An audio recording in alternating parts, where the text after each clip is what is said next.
Perkenalkan, nama saya Devi Erlina Marbun dengan NIM 2002112113. Video ini saya buat untuk memenuhi tugas ujian tengah semester dari mata kuliah Manajemen Talenta. Di video kali ini, saya akan menjelaskan sedikit tentang talent mapping, lalu karir potensi yang disarankan kepada saya, serta kekuatan dan kelemahan pada diri saya, juga peluang dan tantangan yang saya miliki, dan rencana strategis yang akan saya buat. Talent mapping.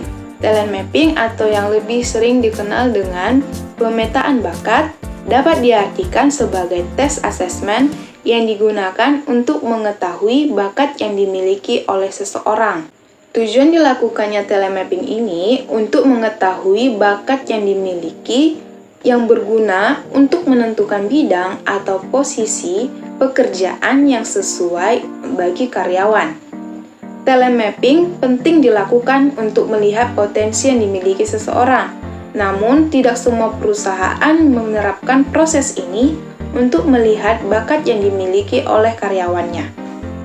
Potensi karir yang saya miliki, kekuatan kelemahan yang ada pada diri saya, serta peluang dan tantangan yang ada pada diri saya, dan juga rencana strategis yang akan saya buat, itu semua dapat saya simpulkan dari hasil tes bakat minat dari aplikasi tes bakat minat Pak Budi. Dari hasil tes bakat minat tersebut, saya mendapatkan karakteristik Extroversion Sensing Thinking Judgment atau disingkat dengan ESTJ, atau lebih sering dikenal dengan sang eksekutif. Ciri-ciri dari karakteristik sang eksekutif atau ESTJ tadi, yang pertama, memiliki jiwa kepemimpinan sejak lahir. Yang kedua, dikategorikan sebagai pekerja keras, loyal, dan dapat dipercaya orang lain. Yang ketiga, menciptakan standar jelas ketika menjalani kehidupan. Yang keempat, ketika melihat hal yang kurang berkompeten dan tidak efisien, akan menunjukkan ketidaksabarannya. Yang kelima, sangat bagus dalam kegiatan organisasi. Dan yang keenam, biasanya jujur, to the point, bahkan tidak jarang ceplas-ceplos. Menurut hasil tes bakat minat dari aplikasi Pak Budi, saya memiliki potensi karir atau profesi yang sesuai dengan diri saya, yaitu militer, manajer, polisi, hakim, pengacara, guru, sales, auditor, dan akuntan. Kekuatan yang ada dalam diri saya menurut hasil tes bakat dan minat tersebut, yang pertama, saya dinilai sebagai orang yang realistis, yaitu pemikir rasional. Yang kedua, dinilai sebagai orang yang logis, atau orang yang berpikir dengan mengedepankan logika. Yang ketiga, dalam menyelesaikan aktivitas, saya cenderung disiplin. Yang keempat, akibat kecenderungan disiplin tersebut, saya juga dinilai sebagai orang yang tepat waktu atau on time. Yang kelima, saya juga dinilai sebagai orang pekerja keras. Yang keenam, saya dikatakan sebagai orang yang bisa memimpin. Yang ketujuh, saya dapat diandalkan. Kedelapan, saya memiliki kepercayaan diri yang sangat baik, sehingga memiliki kemampuan untuk menguatkan gagasan dan cara pandang saya terhadap orang lain.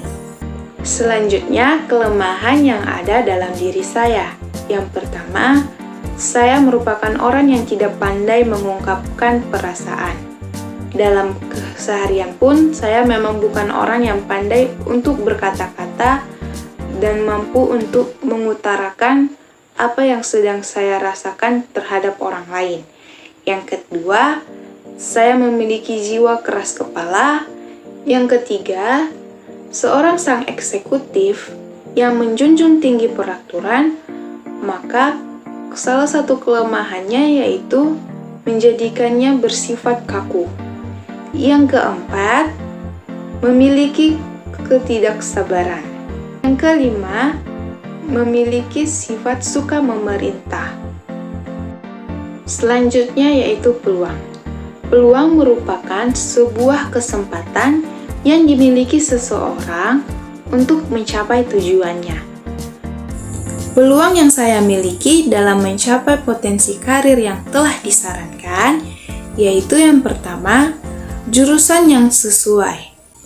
Dalam perkuliahan ini, sesuai dengan potensi karir yang disebutkan tadi, yaitu akuntan ataupun manajer dan sales, memiliki searah dengan jurusan yang telah saya bidangi dalam perkuliahan ini, yaitu jurusan manajemen. Peluang yang kedua yaitu sifat mudah bergaul.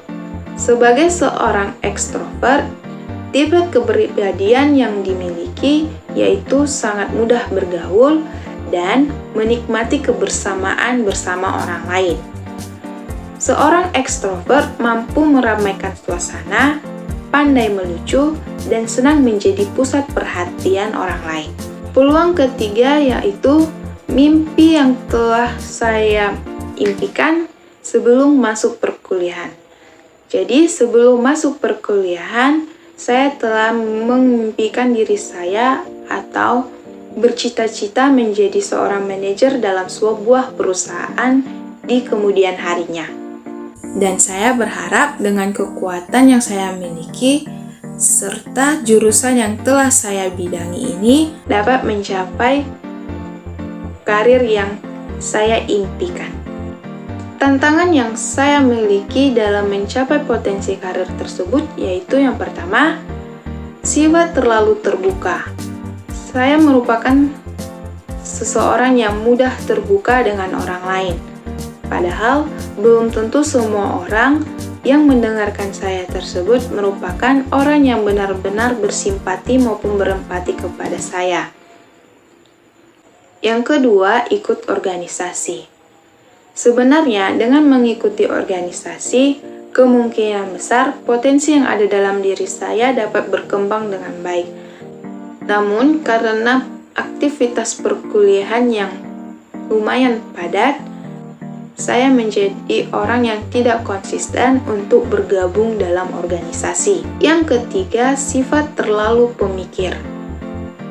Karena sifat yang terlalu pemikir ini menjadikan saya untuk membuat sebuah keputusan dengan banyak keraguan. Oleh karena itu, saya dinilai lambat untuk membuat sebuah keputusan yang akan saya ambil. Tantangan yang keempat yaitu kurang fokus.